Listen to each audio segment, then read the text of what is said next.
Welcome to the Unfettered Speech Podcast. I'm Patrick Sullivan. And I'm Leonard Goodman. How's it going, Pat? Going well, Len. Thanks. Good to see you. Good to see you. I'm excited about our guest. Today we have Rod Blagojevich, the former governor of Illinois, elected in 2002, reelected in 2006, and he served until, I believe, December 9th, 2008, when federal agents raided his home and arrested him and handcuffed him in front of his wife and two little daughters early in the morning as they were getting ready for school. The reason why the explanation for why the feds raided his home rather than just calling him up and telling his lawyer that they have a warrant for him is because, according to Pat Fitzgerald, the then appointed U.S. attorney for Illinois, they had to stop a crime spree which would have caused Abe Lincoln to roll over in his grave. Well, we're really excited to have Rod Blagojevich, and let's bring him on. Hi, Rod. Good to see you. Hi, thank you very much. Thanks for having me on. I appreciate it, Leonard. Thanks again for your stellar representation. Next time I get indicted, Leonard, I'll hire you again. Thank you. Hopefully Yeah. that'll never happen. Well- And I should have been indicted the first time and all the rest. But let me just say how grateful my family and I are to you, Leonard. I've said it to you before, but I want to say it here in this context because it's a lonely thing when you go through that process, and it's ironic. Well, not even ironic. It's really appropriate that we talk about free speech because it was all talk and conversations. It was all honest talk, throwing around ideas with lawyers on the phone and political advisors in response to an overture made by President-elect Obama at the time to make a political deal. Eventually, that case, because of your great work, was reversed. The so-called sale of the Senate seat was just talk and routine political horse trading, is what the appellate court said. I want to go through it in a little bit of detail, if that's okay, Rod. And the reason why is because we've had mainstream networks have done many stories, and I would call them almost like bait and switch, where they promise to do a deep dive on your case and all the legal questions and how they changed the jury instructions in order to convict you, and how the appellate court lied about the case in order to affirm it. And every time, and I've sat for, I don't know how many interviews, not as many as you and Patty, but every time they end up cutting all that, and it becomes a different story. And I remember one of them was even my old girlfriend that did the story. And I said, I trust her. And I did trust her. And I think she really wanted to do a deep dive on the case. But then it didn't turn out that way. They cut everything. And her explanation was that the producer said they decided to go a different direction. So this is unfettered speech. We don't censor here. So I want to talk about the case and a few other things with you. And I should mention, Rod and I, besides me representing him, he's also become a good friend of mine. And I love the guy. I love Patty and his girls. And the other thing that I should mention, and you say you would hire me again, Rod Blagojevich's lawyers were all appointed. He qualified despite Lincoln wanting to roll over in his grave because of the corruption. He actually was declared indigent in federal court and had appointed counsel for both trial and appeal. So we could talk a little bit about that too. But I just want to give a little background on the case, and then I'm going to bring you in. So it started 2008. The FBI obtained evidence of illegal activities on a former chief of staff of yours named John Wyma. And basically, at that point, he was a lobbyist, and they had some information that he was doing something corrupt. It had nothing to do with you. But they made a deal with him because they were out to get you for some reason. And maybe we could talk about what the possible motive was to target you. But they made a deal with him that if he gave information against you that they could use to get wiretaps and all of that, they would give him immunity, which is what they did. So John Wyma basically said, yeah, he's pressuring people to give campaign contributions illegally. And with that information, they got a warrant and had 40 days of wiretaps on, I think it was 8 phone lines, including all your personal calls to Patty, your kids, every conversation with any member of your staff. There also was a separate bug in your campaign office. And and I know this because I listened when I first came on your appeal. I think I listened to some 600 hours of conversations. I felt like I knew you really well after listening to all those conversations. And the other thing that I should mention, this was a high pressure time because this was between October and December 9th of 2008. That was shortly after, during the time that President Obama was elected president, and you became as Illinois governor by law, you had the power to appoint his successor. It was also a time when they changed the law, so a lot of the business people that had been contributing to your campaign had until January 1st to get their contributions in, because at that point the law had changed and you could no longer accept. So there was a lot of pressure on you. And during that time, the government's listening to all of your calls. So people are shocked to hear when I say that, in my opinion, and I've read everything, I've listened to all these calls, that you didn't commit a crime. So basically, there were two parts to your case. One is the Senate seat deal, which we're going to start with. And then the other, which was a political deal, had to do with Barack Obama. And then the second one was basically that you were soliciting campaign contributions, which was your job as the governor. So let's start with the Senate seat. And basically, the evidence against you and people still believe that you tried to sell the Senate seat. And the evidence was that on a phone call, you said, "This is fucking golden, and I'm not going to give it away for nothing." Let's talk about that a little bit. What was the deal that Barack Obama had proposed to you? Tell us about that. And what was the fucking golden comment? Explain that one. Sure. And I write about this in detail in my book that's coming out at the end of February. It all started election night when President-elect Obama won. It was a magnificent, magical night, really. Grant Park in Chicago, hundreds of thousands of people were there celebrating the first historic election of a black person to the presidency of the United States. And as you can imagine, leading politicians were there, including the governor of Illinois, who happened to be the first governor in America to endorse Obama for president. And I was approached by an emissary. His name is Tom Balanoff. He was a leader for the union, the International Service Employees Union, which was a union that I supported and membership that I supported a lot. And so did Obama. He was close to both of us. And Obama sent him to me, and he told me, "Barack called me last night." I'm basically quoting him. Called me last night and asked me to come and talk to you. He would like you to appoint Valerie Jarrett to the Senate. He wants me to know what you want. And he asked that, "Can I call you tomorrow and come and see you, make an appointment to come and see you this week?" And I said, "Of course, Tom, come and see me." So that's how it started. And as a result of that, uh, the next day would be Wednesday, because elections are always on Tuesday, the first Tuesday in November. Um, I was talking to my top aides, including my chief of staff, my governor's lawyer, who incidentally was on those telephone calls, Leonard, as you know, on average 3 times a day, because I knew these people were chasing me. So I wanted to be sure that whatever idea I thought about didn't cross any lines and followed the law. But we all talked about what his emissary suggested to me, and we discussed what possible deals we could make. And in response to one of my aides suggesting or saying, maybe you should just make him happy and give him something, my feeling was that would be political malpractice on my part. And I asked another one of my aides what he thought about that. And, he agreed with me that we should try to make a deal. Always legal, of course, routine politics, the stuff that happens every day in government. And it's how things work and how you get things done. And then I got done running that day. It was early in the afternoon. I was all sweaty, and I was laying on my family room floor, kind of stretching and winding down from the run. I was on my back talking to this guy, and I remember saying, I'm not going to do that because I got this thing and it's fucking golden, and I'm not giving it up for nothing."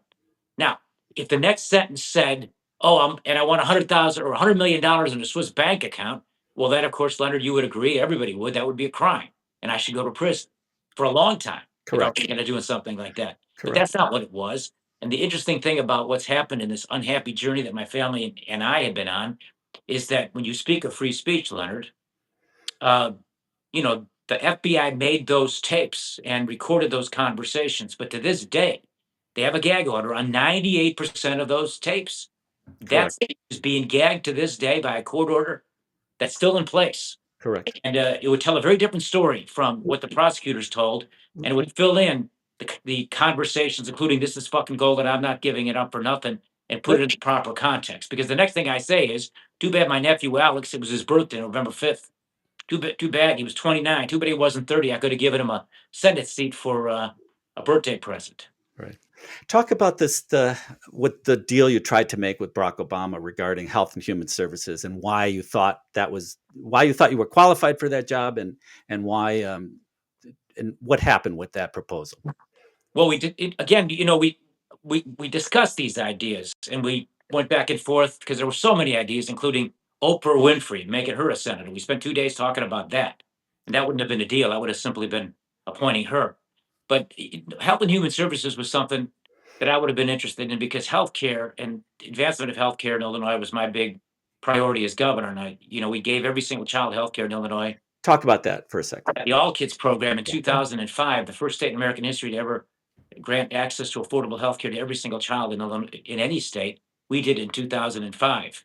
And over the years, fighting and struggling within the system and fighting my political nemesis, Mike Madigan, who was blocking a lot of stuff, we were able to expand healthcare to working families, the parents of those kids, to the point where by the time Obama's emissary approached me about making a deal on the Senate seat, we had maybe about 1 million people left in Illinois who didn't have access to health care. My plan and the deal I was prepared to make and I was about to make until they arrested me the next day was to cover all remaining 1 million, 1.2 million Illinoisans with health care by expanding the family care program to cover them.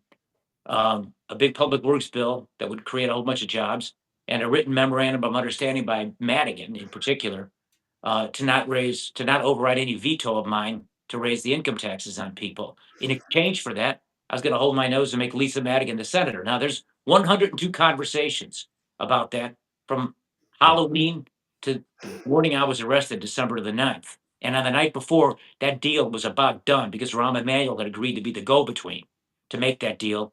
He was going to be Obama's chief of staff. I didn't trust Madigan. So Obama was going to usher that deal through. She'd have been the senator I didn't like her at all for a lot of reasons. Rod, And I would have gotten good things for people. Rod, I'm sorry, Leonard. before we get to the Madigan deal, could you just say what happened with the Health and Human Services? Did you make that proposal? What was Obama's response? I Because never made the proposal to Obama.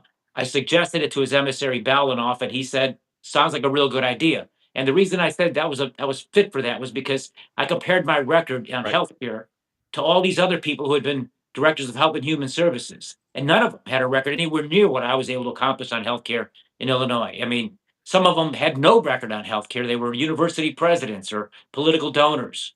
Right. And so I thought I was uniquely suited for that position. But so I believe I mentioned it to Balanoff. He said he would run it up the flagpole, but I never really got a response back one way or the other. I think you got if I remember correctly, there was one call you got a response which basically said, "F you." The president would like you to appoint Valerie Jarrett, and that was it. He would be very grateful if you would appoint Valerie. Basically saying, "I'm not going. I don't want you in my administration." Yeah, Yeah, that's right, Leonard. yeah. But that was not directly on Health and Human Services. That was more in line with getting her, frankly, appointed. And there's some speculation, Leonard, and it's free speech, right? So I'm going to just throw out the speculation that it was Rahm Emanuel and David Axelrod that were really pushing this. And that what they wanted was Valerie Jarrett out of the White House because she was close to Michelle Obama, and they wanted to be closer to the king and have more influence on Barack Obama. Now, that may or may not be the case. All I can tell you is Balanoff, on 2 trials, testified under oath that Obama sent him to me. Okay, but the point is, Obama was not. There was no.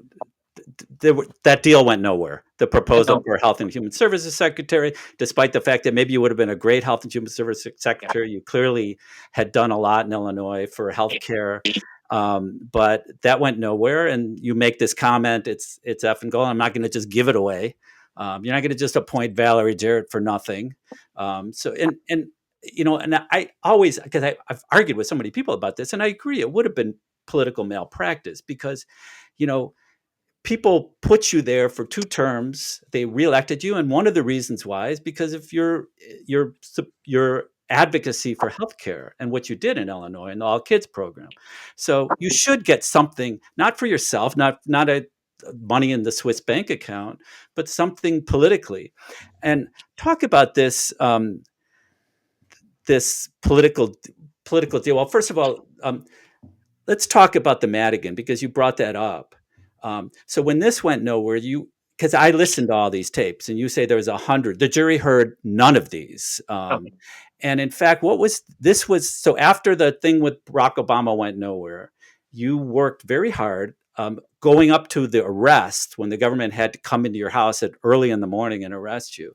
You were working very hard on trying to get a deal with Madigan. Talk about what was going on with Madigan. What were you trying to get pushed through, and why was it being blocked by Madigan, and what was your idea for a deal regarding his daughter? Well, Madigan was Little Caesar in Springfield. I mean, he was the Wizard of Oz. He was the boss man and had been there at that for 40 something years. And he was able to get his daughter elected attorney general so that she could basically cover his flank and be used as a weapon against his political adversaries. And once I was elected, first Democratic governor in 26 years, the little boss man, wanted to be sure that, he was still the boss man down there, and the governor, irrespective of the will of the people choosing me, had to, basically take my marching orders from him. And so didn't take long at all for the two of us to have a problem and to not get along. And I had ideas about what I felt I should do for the people because I made promises to them and I was determined to try to keep them. I had this unique opportunity, Leonard. It was shocking to me. You know, I I never sat at the head of the table at anything in my life. I'm the youngest child, and you know, Patty's dad carves the turkey at Thanksgiving. To this day, he still does. Now I'm at the head of the table with all this power as governor. I'm mandated by the people, telling them I want to drive healthcare, and I'm not going to. I'll do it in a way that doesn't raise your taxes. I discovered there were 700 special interest funds in Springfield that nobody knows about that had billions of dollars in surplus that Madigan was protecting. And so I felt like no taxes on people, but instead I'm going to get that money and I'm going to use that to invest in healthcare for children and for their parents and for the 153,000 uninsured women who couldn't have access to mammograms and pap smears. Now, Madigan fought me every step of the way, and so did Lisa Madigan. She would actually go into court and work with the Bush administration to prevent us from expanding healthcare when I was using my constitutional authority as governor in a very aggressive way to go around the gridlock that Madigan had created there because he was blocking these things. And so when it came time now where I had this effing golden thing that had tremendous value because everybody and their sister were calling me to make them senators. And it's all over the FBI tapes. J.B. Pritzker's on there calling me to make him a United States senator when I honestly told him that was not likely. He asked me to make him treasurer or comptroller. One of the two was going to be vacant. He wanted me to appoint him to that. I said I would actually consider that. But they were all calling. And so as I'm working through this process, I just kept coming back to the fact that, and even thinking about, well, maybe I could be ambassador to, Macedonia. I actually joked about that, Leonard, as you might remember. They won't even give me that. I said, I shouldn't diminish Macedonia. Those are hardworking people and they're good. And Alexander the Great came from there. But uh, as I was working through this process during those 6 weeks, I kept going back to making a deal with Madigan and making her the senator as much as I didn't like her. And I talk about that on the tapes, as you know. Right. One day, maybe those tapes will come out, and I say, how much do I love the people of Illinois? Can I hold my nose and make her a senator? Because I Right. felt And she was so totally. just to be clear for people that don't know the Yeah, story. So basically what the proposal was is you would make her senator, yep, and in exchange, Madigan would agree to let this legislation that you had been pushing go through and get a vote on it and get it passed. That was that's right. basically it. And this was to expand healthcare. And I think there was also what you called a capital bill, right? That's right. It would have provided health care to the remaining 1.2 million Illinoisans who didn't have it. That means Illinois would have been the only state with everybody having access to affordable health care. The stuff the Democrats say they're for. Right. That's what we could have had. And Yeah. yet the Democratic Speaker of the House and the chairman of the Democratic Party was the one who was blocking it. So to get around that obstacle, I'll make his daughter a senator. You pass this. And Right. he's a very practical guy. And if he can benefit and his family can benefit politically or financially, he would do it. And so Right. but I didn't trust him. So we reached out to Rahm Emanuel to be the go-between to make the deal. This is all on the FBI tapes. Right. And it was all on the tapes in the days leading up to my arrest. And on the night before my arrest, it was about to happen. They didn't stop a crime spree. They stopped that deal. And if Right. those tapes are ever exposed and released, which I'm working on, Leonard, then people will see how that prosecutor lied to the jury and how dishonest and corrupt that second trial was and how rigged it was.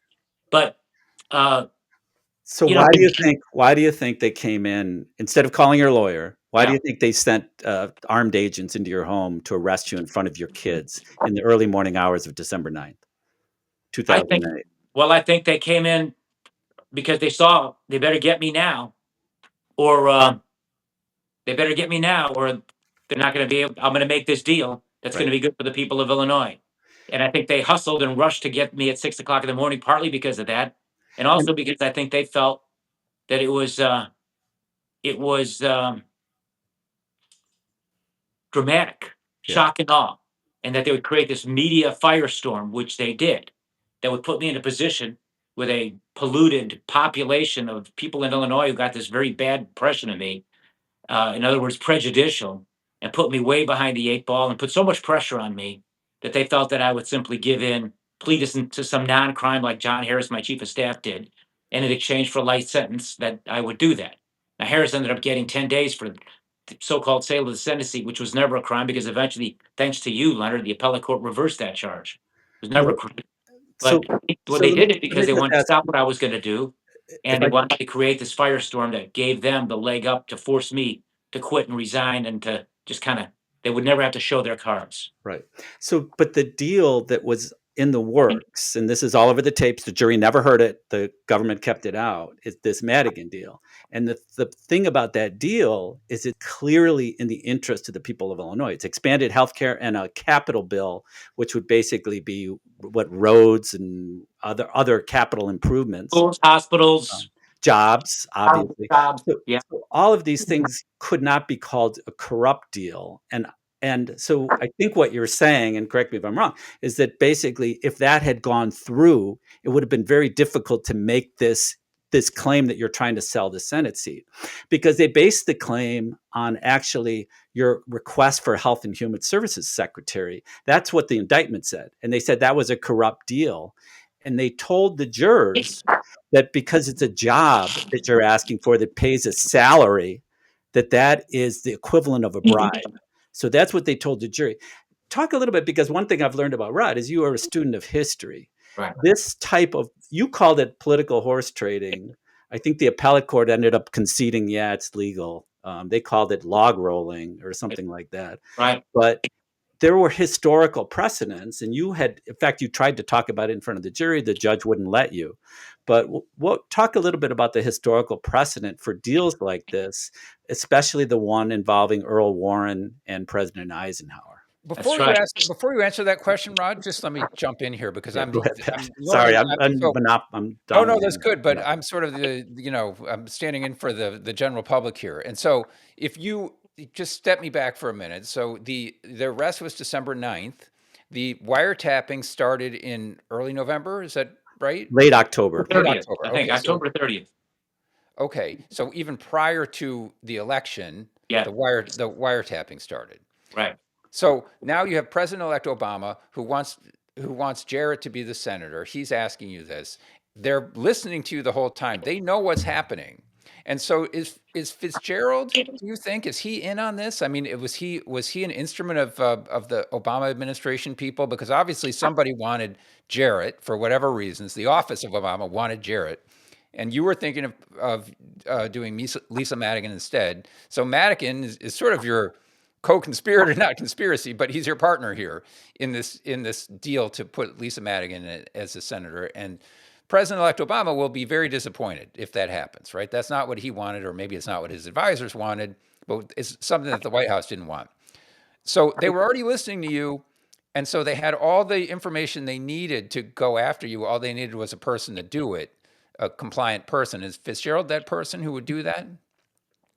I think Fitzgerald was sort of his own power center. I think he was acting on his own ambition to basically hijack a governor for his own personal career advancement and to leverage his power in the political game. You see that there's another discussion here, which is necessary for the American people, and that's these weaponized prosecutors who've now become political actors. They should not be anywhere near politics. They should do their job and do justice. But Fitzgerald has corrupted that process. I So they consider were able to use him. It's sort of like just unleashing a shark into a pool or a rabid dog. They gave Fitzgerald the information he needed to go after you, knowing that it would serve their political ends of quashing this deal that you had with the Madigan family.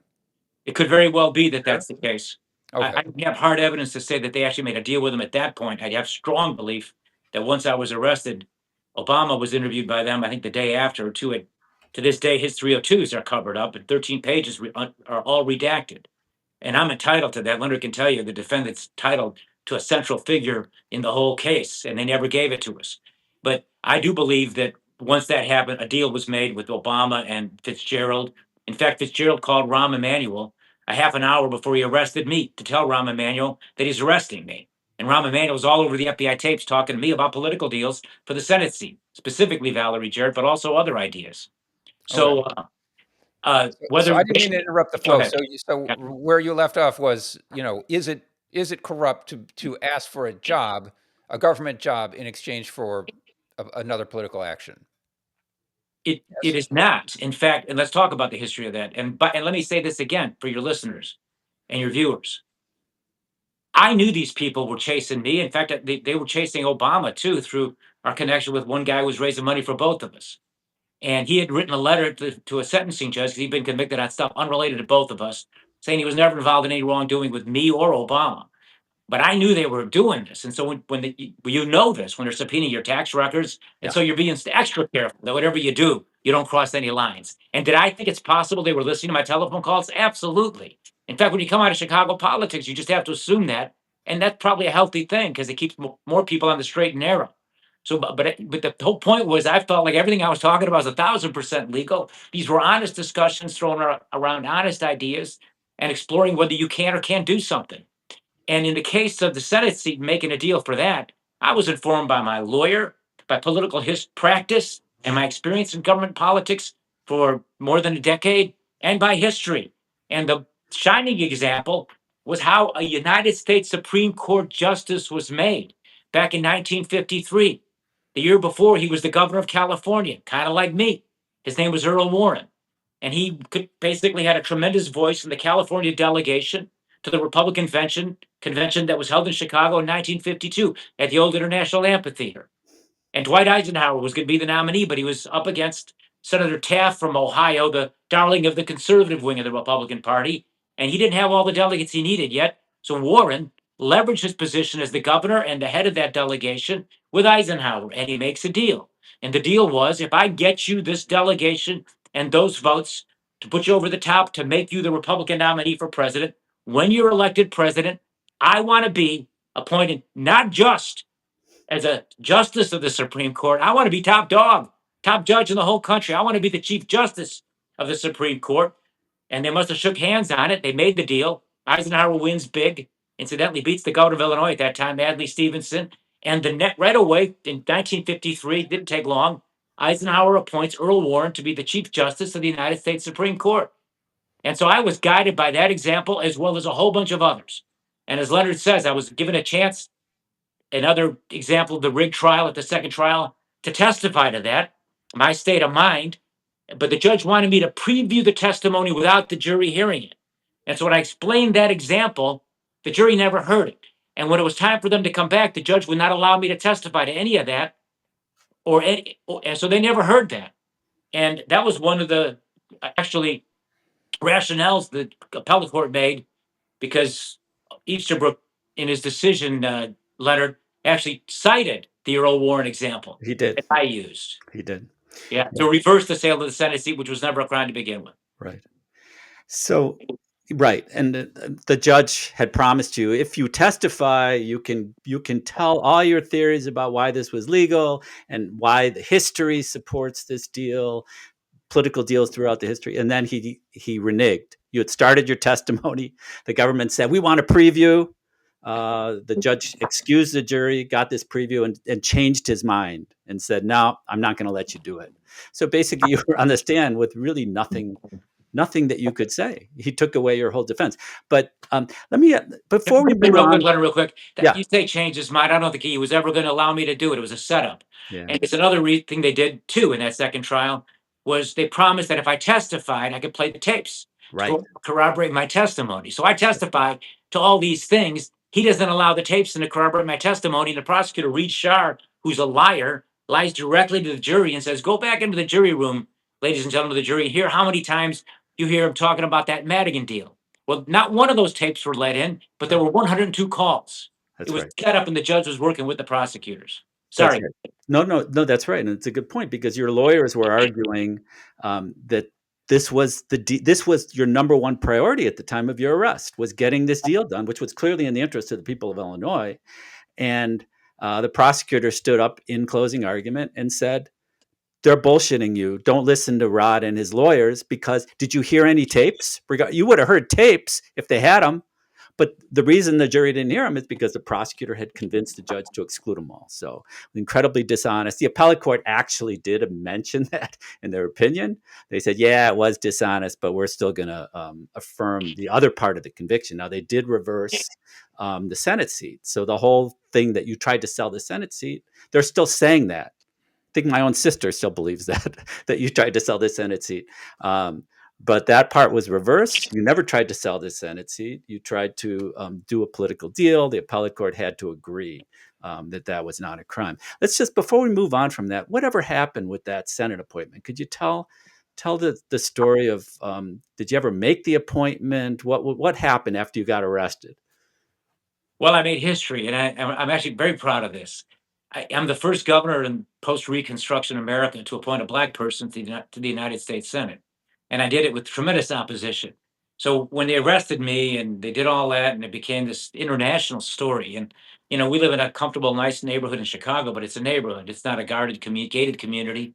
And so when I got arrested, you got all these TV trucks, not just Chicago media, but national media and international media. Japanese television trucks were here in front of our house.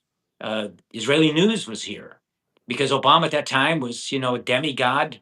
And, it was such a sensational thing that this governor would do something like that, that he captured the attention of the world. So um, it, uh, it was a political nightmare and a storm that came. And Madigan, interestingly enough, was the one leading the charge. And they were insisting that I resign. And I said I wasn't going to because I didn't break a law. And you know what? Let me say this for your listeners and your viewers. If I was a businessman, and Leonard, you understand this as much as anybody. Anybody who practices law in that federal building knows it's so hard because the system is so stacked against the rights of the accused. And they win 97% of their cases. I saw why. I mean, they simply, when they get the judge on their side and the judge is working with it, you can't lose. But I felt I had an obligation to fight. If I did cross the line, if I did break a law, I had an obligation to the people to accept that responsibility, say I did it, and then leave. But I didn't. And I knew they were liars and they were corrupt and they were hijacking me from the people who twice elected me governor. And this is so un American and so against our democracy. No way was I going to give in, no matter how bad it was going to be. And so I fought back. And by fighting back, I did my job for the time I had left. And I knew my days were numbered politically. Madigan was out there, he saw his chance to get rid of me and incidentally to raise taxes on the people, which he did. But in the meantime, they couldn't do it for 6 weeks procedurally. And so I was determined to pick a senator because I'm the governor. That was my duty. And I got a letter from every Democratic senator in Washington. Joe Biden was on this letter. Hillary Clinton was on this letter. Ted Kennedy, who I liked a lot and had a good relationship with, was unfortunately on that letter. Harry Reid, every one of the Democrats saying, whoever you send us, we're not taking. And, that was their position. My feeling was, okay, you don't want to, don't let him in. But I'm picking a senator. And so I chose Roland Burris, a elder statesman in Illinois politics, the first elected official who's Black in Illinois history, former Illinois Attorney General, a very nice man, a good man. I ran against him for governor the first time I ran in 2002, untouched by any of this stuff that I had on me. He would be a great representative for Illinois. And so I appointed him.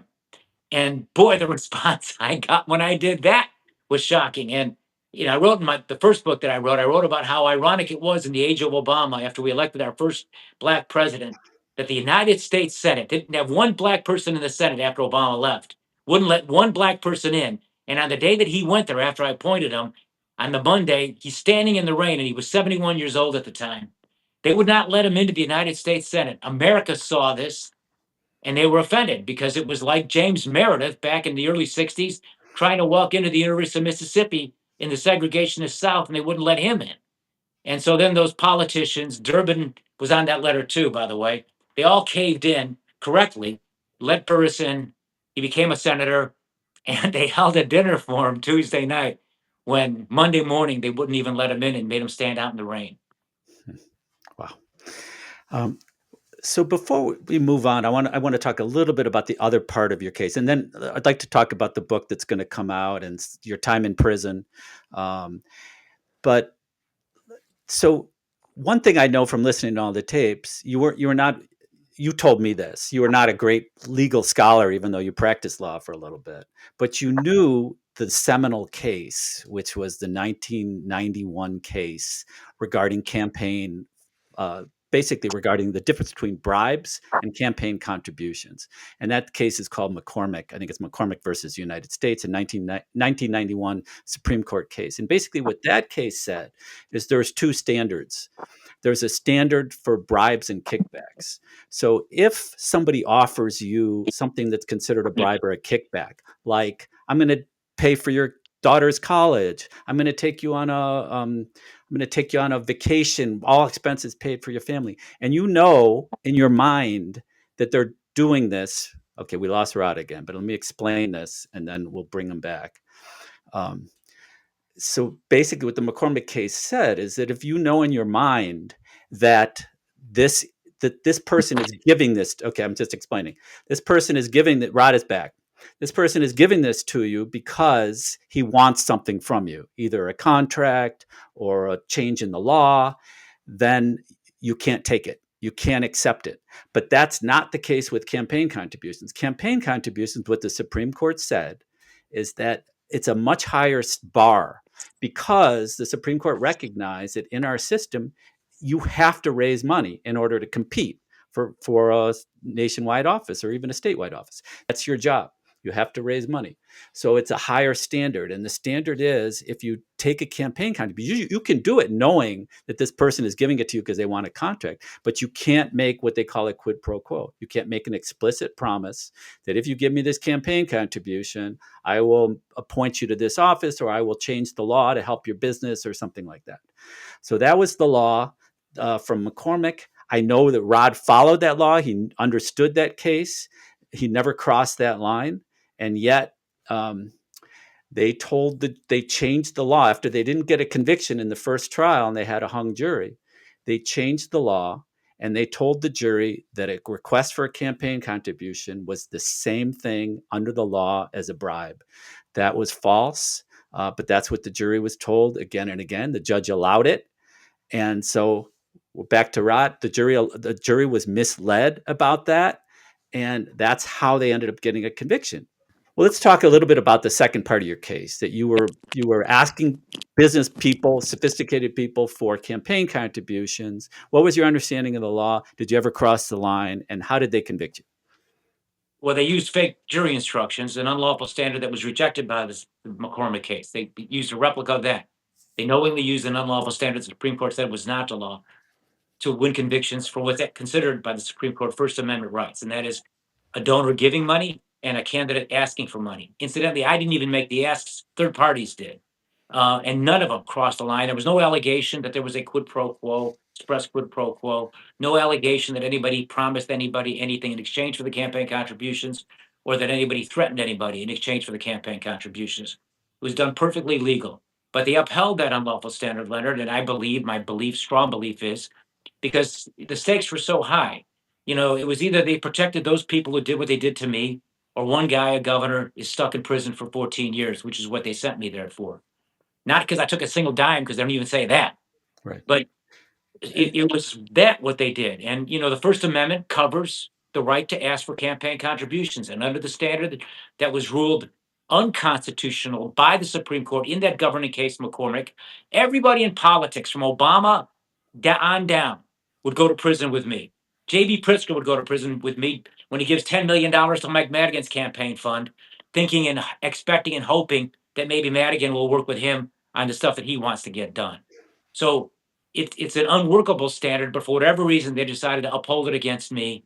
I believe because they were covering up for the corrupt trial by the judge and those corrupt prosecutors who did what they did to hijack a governor. Because surely, if I'm right, Leonard, and you're right, which I know we are, what they did was illegal and corrupt.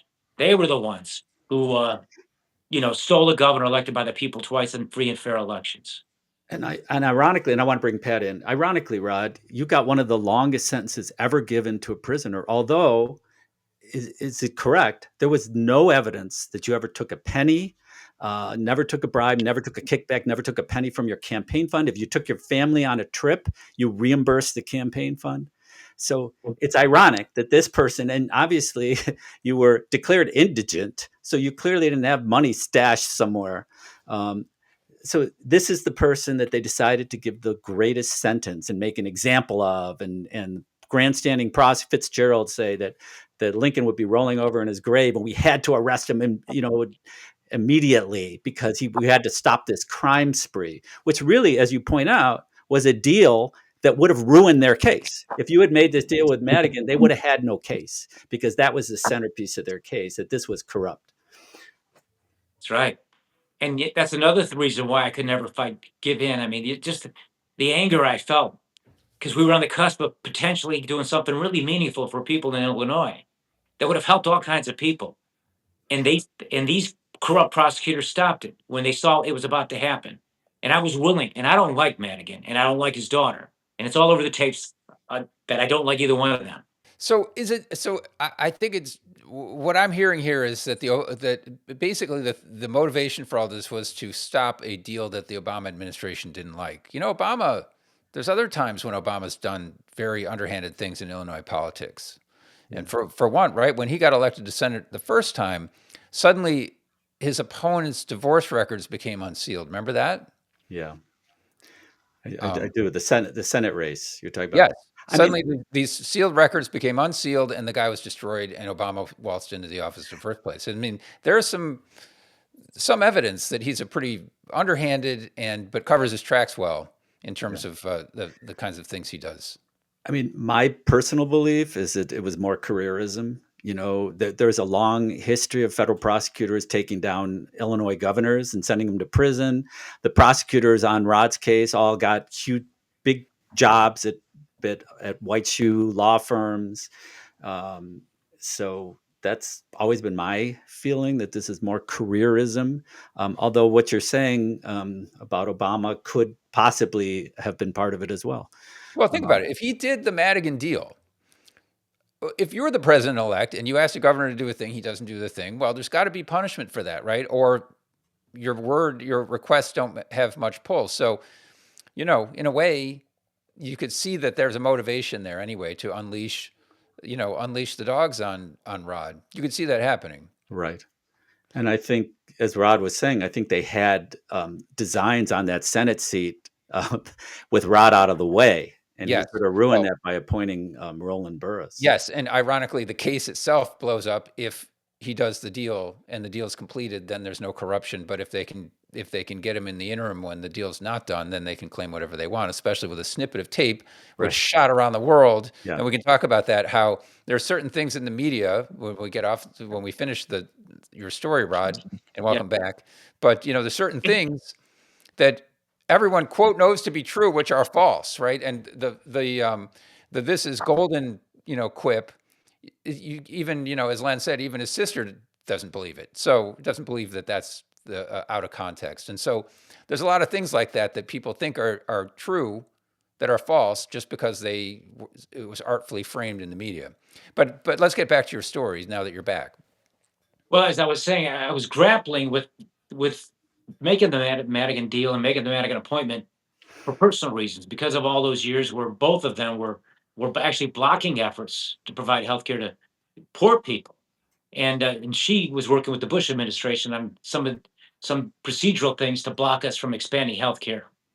And it was maddening to me. And yet I had to morally ask myself, well, what's my responsibility as the governor? Can I hold my nose and make her senator?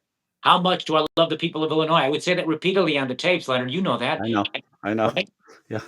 Can I do it? I think I can do it. And I was talking about this will be the greatest deal since the Louisiana Purchase. Okay. A lot of hyperbole there. Do you remember that, Leonard? Yeah, I do. Right. And so I was going to do it. And assuming, Ron could make sure that I don't get cheated by Madigan. We worked out the details of it. It was interesting that Jerry Reinsdorf, the White Sox owner, advised me, because I told him I had a dilemma because he's close to Madigan. what do I do? And he said, ask Rahm to be the guy to broker it for you. Right. So they can't lie to Obama. He's going to be the new president. And so that's what happened and was about to happen. And then they arrested me to stop that, not a crime spree. And I'm the anti-Nixon. I want the tapes played.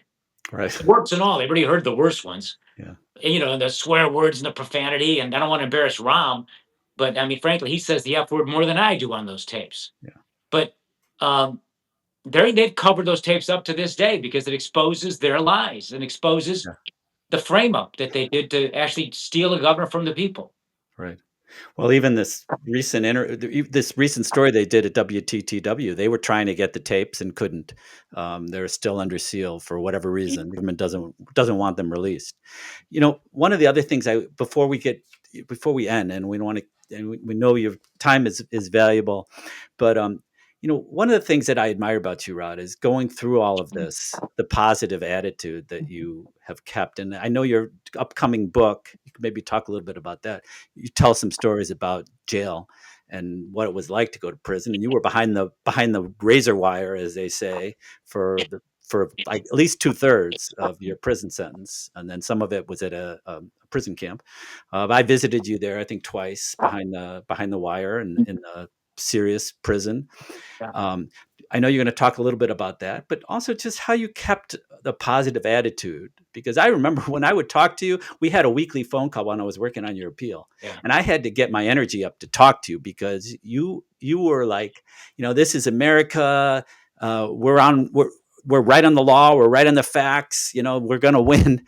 And one of the things that I learned in law school is that you can be right on the facts and the law and lose if the judges have a different agenda. And that's something that I don't think you ever wanted to face. But you always kept a positive attitude. You did great work in prison. I think we had over 100 prisoners that wrote letters for you and talked about how you changed their lives. You would help them with job interviews to teach them how to get jobs when they get out and all of these things.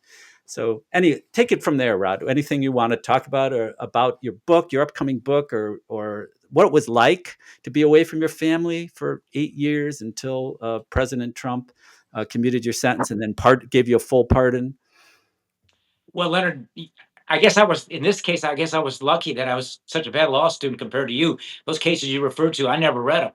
And so because I never read them, I believe the system was going to be fair, right? And that you could get justice in that system. Yeah. And that helped me, of course, because the inmates call that hope time.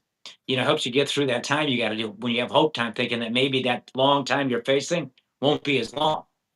Because they sentenced me, Zagel, the judge, to 14 years. No governor, not even remotely close, has gotten anything like that. I'm the only one who never took anything. Right. And I think the only one in Springfield who didn't get rich in the business, Madigan's worth $40 million. He amassed that kind of a fortune as the Speaker of the House.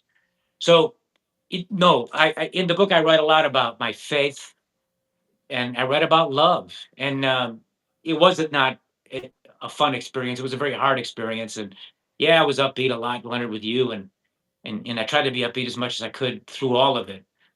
And I'll explain what motivated me to do it. But it was a dark, hard experience for 2,896 days. And the early part was in that higher security prison where I was doing times with Crips and Bloods and Sinaloa cartel drug dealers, with gangster disciples, with men who committed murder. No governor's been in a place like that. There were 950 inmates in that place, about 400 Sex offenders, which was shocking to me. Yeah. Only 2% white collar, one governor, me.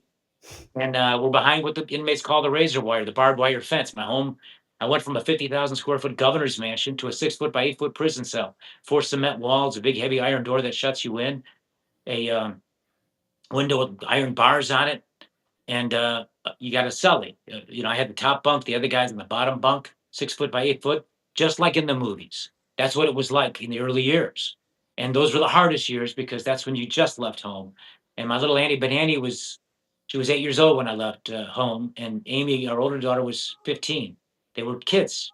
And I missed them growing up. Patty did such a great job raising them all by herself. I'm wearing a University of Chicago hoodie where my younger daughter, Annie, just graduated from a school I can never get into, Leonard, except for their mother, right? But so what was it? Faith, hope, and love, faith in God sustained me. I was so alone. in that dark place. That first night I'll never forget. I write about it in the book.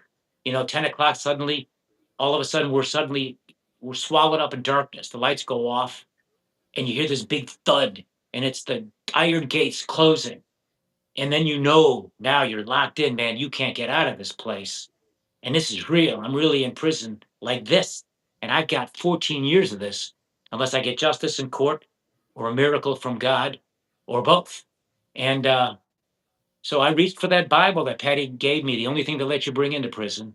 And I began reading it. And I wasn't going to mess around with Genesis where so and so is begetting so and so. I would try to do that in the real world, Leonard. And I'd put it down because I was so busy trying to get ahead in the race of life, right? But here, time was something you had too much of, and it was a benefit in that sense because it was a blessing that I could actually read the Word of God in a way I never did before. But I went right to the Psalms. I wasn't messing with Genesis. I wasn't going to Leviticus or Deuteronomy or Jewish dietary rules. I was going to something that could help me. And I went to the 23rd Psalm. The Lord is my shepherd; I shall not want. I went to. I kept reading on with the Psalms because I associated some of my story with David. I'm not saying I'm David, but David would have been persecuted by Saul. I read Isaiah and Jeremiah, the prophets. Then they went to the New Testament, read the Gospels, Mhm. and Paul's letter to the Corinthians, first one, chapter 13, faith, hope, and love. And it was faith in God, and that faith gave me hope. And it was love, the excellence of love for my two daughters and my wife, that I had to be strong for them, and I could never give up. And I read a lot of books in prison, and I read a lot of and I read a book 3 times during those 8 years by Viktor Frankl called A Man's Search for Meaning, a Holocaust survivor. And he wrote that even in the worst circumstances, when everything has been taken from you, the last of the human freedoms is our attitude in any given set of circumstances. And if you can find the why to live, you can figure out the how. And that had a profound impact on me because I had the why. They were my little girls. I could never give up. I had to suffer and endure and persevere and somehow make it back to them. And I felt to be strong while I did it, so that if nothing else, they could learn through my experience and my example, what it is that you should do when you face hard times in life. Because no matter who we are, nobody escapes adversity. For some people, it's a lot worse than it is for others. And for others, it's not as bad. Mine was worse than a lot of people's, but not nearly as bad as a lot of other people, too, who I've met along the way, who've had it so much worse than me. And so it was that, Leonard, that did it. And there was also this, and since this is all about free speech, there was also a negative side to my determination to be strong and tough and to persevere and to overcome. And you know what it was? A big fuck you to those corrupt prosecutors who put me there. I was never going to give in and give them the satisfaction that they broke me. Yeah. You know, I admire your strength so much, and it's helped. It's been an inspiration to me because I'll just tell this one quick story. We were having because besides just the prison, being in prison, being away from your family, that punishment, but the attack on your character and the lies that so many people still believe about you. I remember one day we were having lunch, I think at Greek Islands in Chicago a few years ago, and I was under attack. Nothing like what they've done to you, but I was under attack for an article I wrote, basically saying that we shouldn't mandate the COVID vax for children. My child was 6 years old at the time, and I was being viciously attacked and text on my family on Twitter. You said, "Let me show you my Twitter page from today," and it was things like, "I wish you had died in prison, and so we wouldn't have to deal with you anymore," and things like that. And I'm like, Rod, how do you do it? It's just it takes a lot of strength, and I want to let Pat jump in because I've been sort of dominating, but yeah, I really have a lot of admiration for that type of strength, and that is really painful to have, to attacks on your character like that. So I'm glad we at least got a chance to talk honestly about your case. Yeah. Thanks, Leonard. Thank Well, you. it's great, yeah, and it's inspirational, Rod. Even just all the things you said. But so we should just finish the story. We have a few minutes left. So you were pardoned by first had your sentence commuted and then pardoned by President Trump. Can you just explain how that came about? You were in prison, and how did that? What was your relationship with President Trump, if any, prior to that, and how did it come to fruition for you? Well, Leonard played a role in that, working with Patty and a guy named Mark Vargas, who came to us in 2018, 2 years before I was finally out.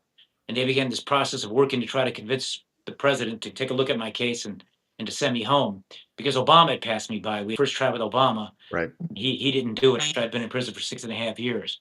And I think he didn't do it because he was involved in the case. So he felt politically that he shouldn't do it.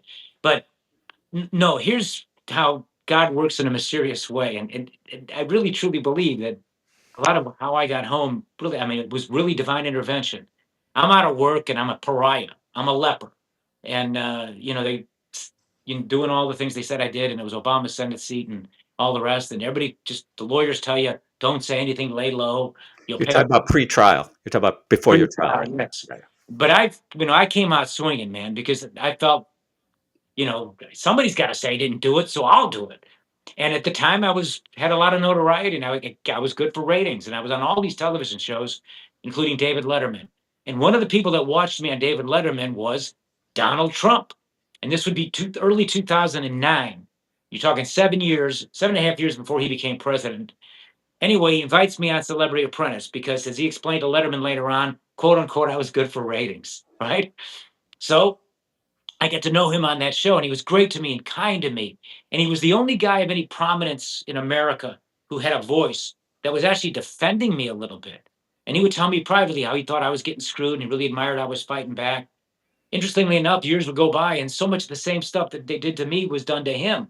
And I know a lot of your listeners probably hate Trump, but I'm saying as an American, as a Democrat governor, Republican prosecutors should not do to Democrat governors what was done to me at the AAA level. And Democrat prosecutors should not do to a Republican president at the major league level. These prosecutors have no business in politics. If you got corrupt politicians taking cash and things like that, that's a different story. But when they're criminalizing these things that are routine and standard practices in government and politics, that's corrupt on the end of the prosecutors doing it. But anyway, Trump was so good to me then. And so he knew me.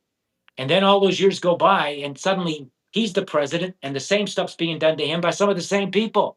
Comey and Fitzgerald and some of the same people. Mueller, some of the same people. And so that was a kinship there. And then he sent someone to me, and he reached out 1 month into his presidency. The White House asked for my records because they were looking at a way to see if I was a well-behaved inmate. Because he right away was trying to figure out a way to try to help me get out, even though it would cause him major political problems because the Republicans didn't want me out. They wanted to keep me in prison.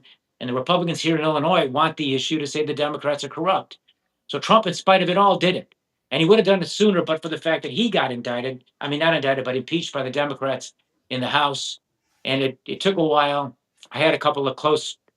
One day I was told to pack up, and I write in the book that it started at 5 in the morning, 5:30 in the morning. They said, get your stuff. Trump pardoned you. You're going home.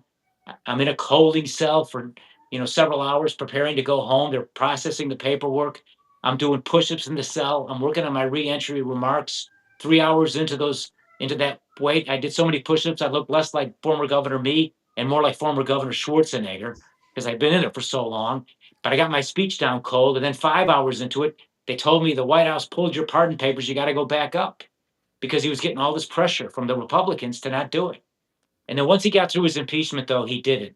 And again, I know him somewhat, and all I can tell you is he's been extremely kind to me, and it's been a one-way street. He's been doing stuff for me, and what little I've done for him doesn't even compare. When it comes to the pardon, I didn't ask for it. He gets elected January 20th. I helped him with his campaign, raised money for him, and I do media stuff, defending him and things of that sort. But nothing comparable to what he did for me. And then 5 days into his second term, I get a phone call on a Saturday night, and it's a phone number I recognize, a guy by the name of Sergio Gore. And I say, hey, Sergio.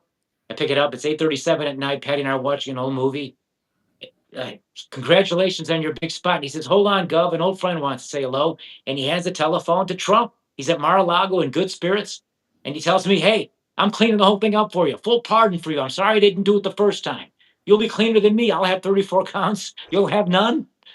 And he was so great. And as always, he always tells me how much he admires Patty and how much he loves Patty and how lucky I've been to have Patty as a wife. And he's so right about that. He should only know that it takes a little bit of twisting arms to get her to vote for him because she doesn't like his position on a woman's right to choose. Well, Rod, this has been wonderful. I know you have a book coming out. Can you tell us a little bit about that? When's it coming out? How do people going to get a hold of it?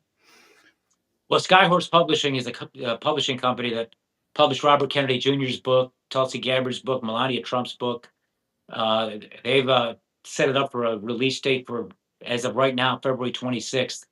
It's still being edited. I'm still waiting for the edits to come back to me to edit their edits. It looks like the name of the book might be Framed, Fucked, and Freed. Some have people are objecting to that, but that seems to be the front runner. Tell us a little about what's the story. What do you tell about in the book? It's a story that starts with Obama and ends with Trump, and most of it's about a governor in prison, who's not dealing with Obama or Trump or Biden or people I used to deal with, but I'm dealing with Socks and Smelly and Sharky and Hollywood and Mr. B and G and V and all these guys in prison who have nicknames, who mostly all are criminals, who a lot of them are not bad guys. They're just misguided and had all kinds of disadvantages in their lives.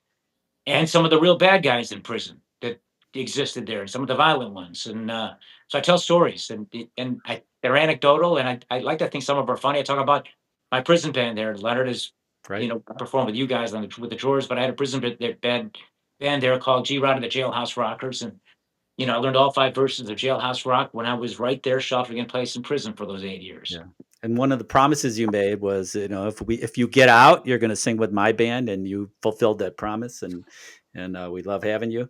You also were a teacher in prison. Is that correct? I was an ace tutor, and that was among the many jobs I had, working in the kitchen, sweeping floors, camp orderly, prison orderly, worked in the recreation room, the weight room, different jobs during those years. My favorite jobs was when I was what's called an ace tutor teacher. I taught American Civil War history and World War II history.